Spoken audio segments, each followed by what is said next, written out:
실은 어제 본문 또 사실은 오늘 본문까지 이제 에서의 족보가 오늘 아침에는 우리가 보았잖아요. 근데 이제 이런 본문들을 사실은 우리가 이렇게 좀 그냥 쉽게 넘어가기에 되게 쉬운 본문이기도 합니다. 왜냐하면 이렇게 딱히 좀 쉽게 표현하면 좋은 내용이 사실은 별로 없고요. 그리고 뭐 누구의 족보, 누구의 족보. 막말로 우리 족보도 잘 모르는데.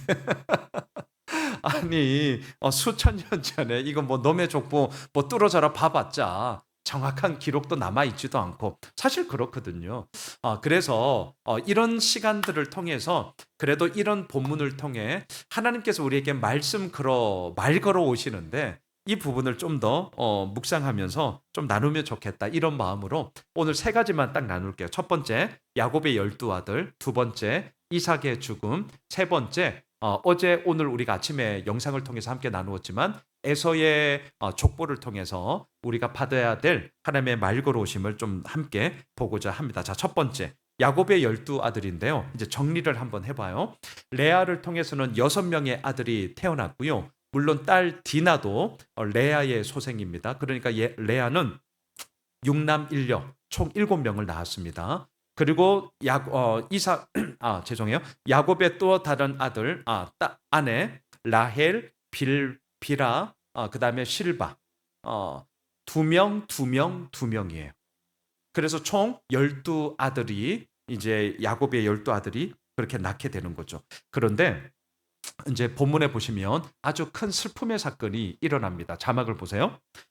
창세기 35장 19절 같이 읽을까요? 라헬이 죽음에 에브라 곧 베들레헴 길에 장사되었고 아내들 가운데 가장 사랑했던 라헬이 하나님의 부름을 받아 이제 세상을 떠나게 됩니다. 가장 큰 슬픔이 뭘까라고 할 때 배우자를 먼저 떠나보내는 사별, 또 이제 자식을 먼저 떠나보내는 그러한 아픔, 이것만큼 더 큰 거는 없을 거예요. 물론 뭐 부모님들의 소천도 있겠죠. 자, 이 야곱의 입장에서 가장 사랑했던 아내 라헬의 이 죽음은 한 평생을 같이 살아왔고 정말 자신의 모든 것들을 다 하여서 함께 정말 사랑했던 그 라헬의 죽음은 야곱에게 있어서는 뭔가 그의 인생에 사실은 이렇게 꺾이는 사건이 되었어요. 꺾임이 되었습니다, 여러분. 야곱이라고 마냥 믿음으로 아니 물론 그렇게 되면 좋겠지만 야곱도 우리와 같은 성정의 사람이고요. 가장 사랑했던 아내 라헬의 죽음은 그의 인생에 있어서 꺾임이 되는 사건이 되었습니다. 충분히 저는 이해되거든요. 자, 그 이후에 이제 있어서는 안 될 사건이 벌어져요. 성경은 되게 솔직합니다. 사실은 저를 돌아봐도 뭐 안 좋은 것 그리고 굳이 뭐 이렇게 안 좋은 건데 뭐 얘기 뭐 해야 되나? 뭐 솔직히 그런 거 있거든요. 그렇기 때문에 굳이 안 좋은 거는 얘기 안 해요. 잘 안 해요. 그리고 이렇게 그냥 넘어가요. 굳이 뭐 그거를 끄집어내서 얘기할 이유가 뭐가 있겠어요. 근데 성경에서는 참 정확하고 너무나 정직해요. 자, 장례식을 베들레헴에서 치르고 나서 이들은 목축업을 하였기 때문에 한 곳에 정착하는 정착민이 아니었습니다. 이제 길을 떠나 에델 망대의 망대가 있는 곳에 이제 장막을 임시 거처를 나누어 이제 어제 본문 지금 계속 보는 거예요. 자, 에델 망대할 때 에델이라는 뜻이 양무리의 망대 이런 뜻이거든요. 양무리. 이 말은 무슨 말이냐? 목자들이 양을 지키기 위해서 약탈자로부터 우리 공격하는 사람이 오나 안 오나 말 그대로 망대를 만들어 놓고 이렇게 살펴보던 곳이에요. 그러니까 약탈자로부터 보호하는 곳이 있는 그 망대에 지금 머물고 있는데요. 이게 웬일이에요. 정작 정령 보호 그러니까 땅에서 정령 보호되어야 할 것들이 무너져 버리는 폐륜의 사건이 일어납니다. 자막을 보십시오. 창세기 35장 22절. 이거 있어서는 안 될 사건이거든요. 이스라엘이 그 땅에 거주할 때에 르우벤이 가서 그 아버지의 처 비라와 동침하며 이스라엘이 이를 들었더라. 야곱의 아들은 12아들이라. 자, 결코 있어서는 안 될 폐륜의 사건이 벌어집니다. 이건 정말 잘못된 겁니다. 그런데 왜 이런 일이 벌어지느냐? 르우벤의 입장에서 어떤 마음이 있었느냐? 세 가지의 마음인데요. 첫 번째, 자신을 낳아준 어머니 레아에 대해서 아버지 야곱의 냉담함이 사실은 끝까지 가요. 라헬밖에 몰라요. 그리고 라헬의 장례식을 끝나고 나서 완전히 이제 야곱이 꺾이거든요, 사실은. 그러니까 레아, 이제 루벤의 입장에서 생각하셔야 됩니다. 자기의 어머니 레아에 대해서 정말 우리 아버지는 너무해. 끝까지 냉담해. 아버지의 냉담함이 루벤의 마음속에 켜켜이 쌓이면서 아버지에 대한 반감이 있었어요. 두 번째, 자신의 여동생 디나가 실은 창세기 34장에 성폭행을 당하잖아요. 근데 잘 보시면 그 사건에 대해서 아버지 야곱이 개입하지 않아요. 야곱이라는 이름이 단 한 번도 기록되어져 있지 않습니다. 이거 되게 의미심장한 거거든요. 그러니까 루벤은 디나가 같은 어머니 레아를 통해서 태어난 자기 여동생이에요. 이해되시죠? 근데 아버지 야곱이 침묵해. 엄마 레아에 대해서도 엄청나게 냉담했는데 두 번째 아픔을 당한 완전 피해자잖아요. 그 동생에 대해서 아버지는 침묵해. 자, 반감이 올라올만 해요. 그리고 세 번째, 이제 내일 본문과 연결하셔야 되는데 배다른 동생 라헬의 아들 요셉이 있어요. 내일 새벽 제가 제목이 채색 옷이거든요. 다들 아시는 내용이잖아요. 지독한 사랑, 삐뚤어진 사랑, 편애가 대놓고 그 아들 요셉에게만 있어. 루벤은 첫째 아들이에요. 그리고 이스라엘은 장자권이 중요합니다. 그러니까 자, 루벤의 입장에서는 엄마에 대한 냉담함, 자기 여동생 디나의 아픔의 사건에 대한 아버지의 침묵, 그리고 요셉에 대한 삐뚤어진 아버지의 사랑. 그러니까 루벤의 입장에서는 좀 속된 말 쓸게요. 뚜껑 열릴만 하죠. 그래서 어떤 사건이 벌어지느냐? 용납 안 돼요, 이거는. 분명히 우리가 방금 읽었지만 이건 패륜입니다. 근데 이 사건이 사실은 본질적인 의미가 있습니다. 이거는 단지 성적인 욕망에 의해서 성적으로 패륜이 이루어졌다. 물론 겉으로는 그 사건이 맞는데요. 사실은 좀 더 본질적인 것은 이런 의미가 있어요. 아버지의 모든 권세가 이제는 내게 되었다라는 사실 이 의미가 담겨져 있습니다. 이 의미가 나중에 어디에서 또 벌어지냐면 여러분 다윗의 아들 가운데 가장 잘 나갔던 아들, 쿠데타를 일으켰던 아들 압살롬이 있습니다. 압살롬이 예루살렘 성을 정복해버려요. 그리고 다윗은 도망갑니다. 그때 미처 도망가지 못했던 다윗 아버지의 후궁들 무지하게 사실 많았거든요. 이게 참 입에 담기도 참 민망한데 그래도 성경에 분명히 있습니다. 그 아버지의 후궁들과 백주대낮에 동침을 해요. 자, 이게 무슨 의미냐면 단지 성적인 어그러짐으로만 보시면 안 되고요. 아버지의 권세, 아버지 다윗 왕의 모든 권세가 이제 나에게 있다라는 메시지가 있어요. 요게 이 고대 근동을 살았던 이 사람들이 생각하고 있던 의미였습니다. 자, 루벤은 아버지의 첩이었던 비라와 동침함으로 말미암아 아버지의 권세가 이제는 첫째 아들인 나에게 있다라는 거예요. 아버지 야곱은 라헬의 죽음과 함께 사실은 완전히 꺾였거든요. 그리고 그 꺾임의 그 자리 속에 루벤이 사실 치고 들어오는 거예요. 네. 자, 지금 창세기 35장에 야곱의 12아들의 이름을 다시 한번 정리하고 있습니다.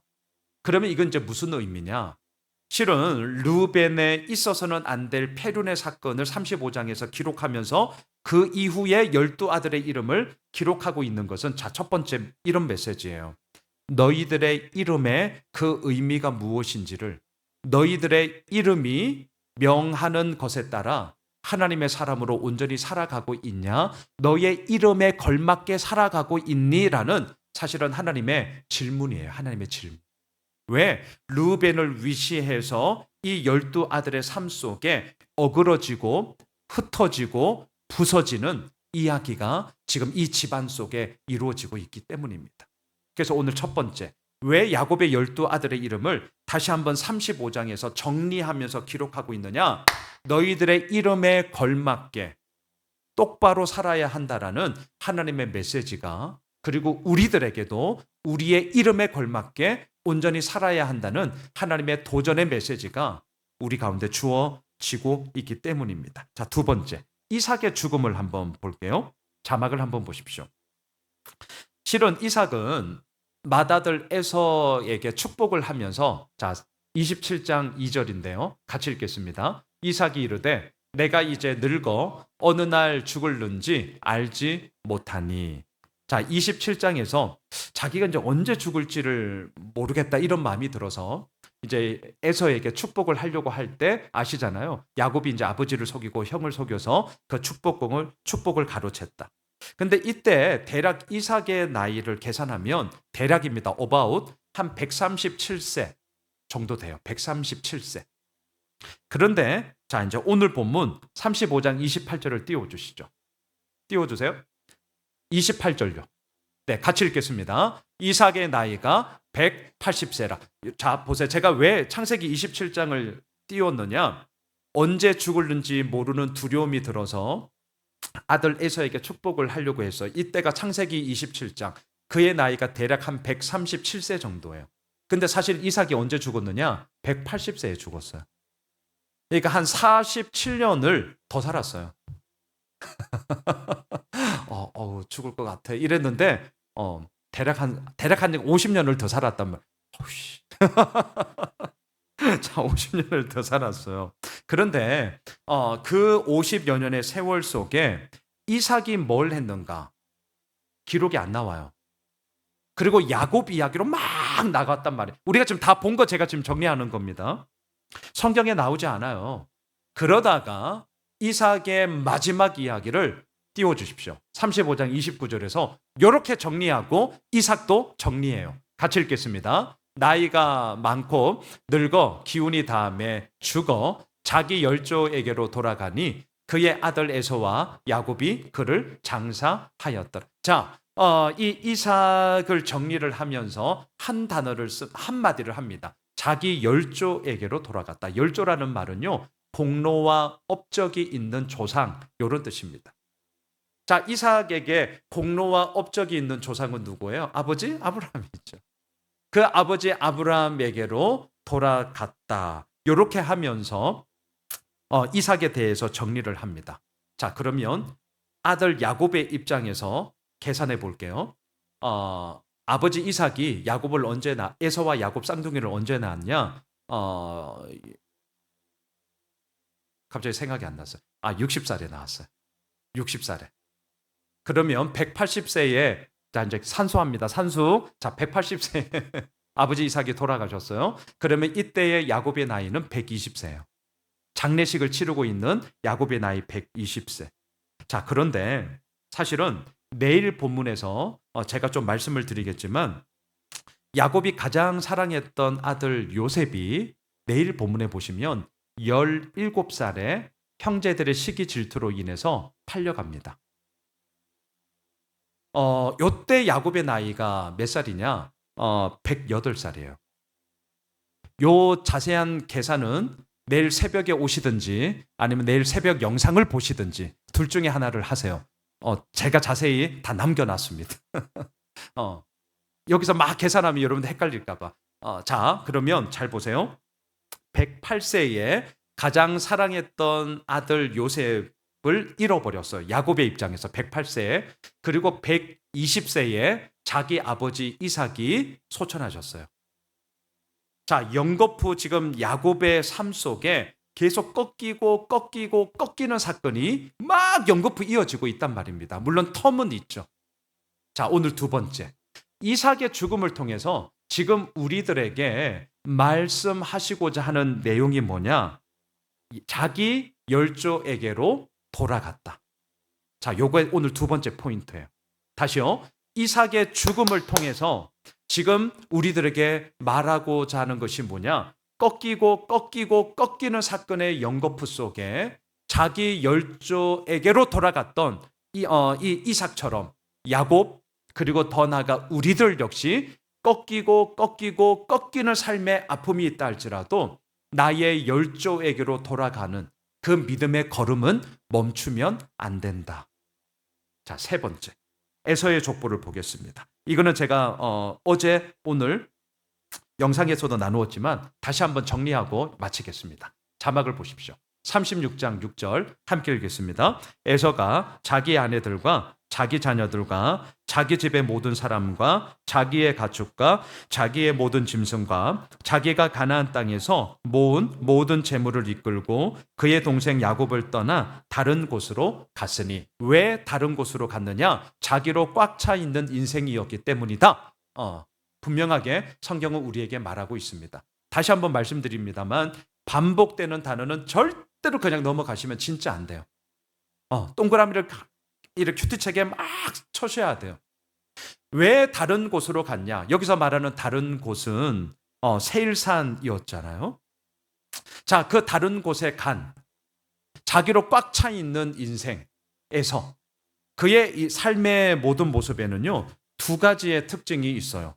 자기로 꽉 차 있는 에서, 첫 번째 무엇이었느냐? 모든 것을 말 그대로 자기가 이끌어 가야만 하는 거예요. 왜? 자기로 꽉 차 있는 인생이니까. 자기가 이끌지 못하면 떠나게 되죠. 그래서 에서는 동생 야곱을 떠나 다른 곳으로 갔습니다. 자, 또한 자기로 꽉 차 있던 에서의 인생 가운데는 무슨 특징이 있냐면 하나님의 약속이 먼저가 아니라 자신의 소유가 먼저였어요. 자막 한번 보시겠어요? 7절의 말씀인데요. 같이 읽을까요? 두 사람의 소유가 풍부하여 함께 거주할 수 없음이로라. 그들이 거주하는 땅이 그들의 가축으로 말미암아 그들을 용납할 수 없었더라. 자, 소유가 풍부하니 목초지가 부족하다는 건 이해 다 돼요. 다 이해됩니다. 그러면 어떻게 해야 되는 거예요?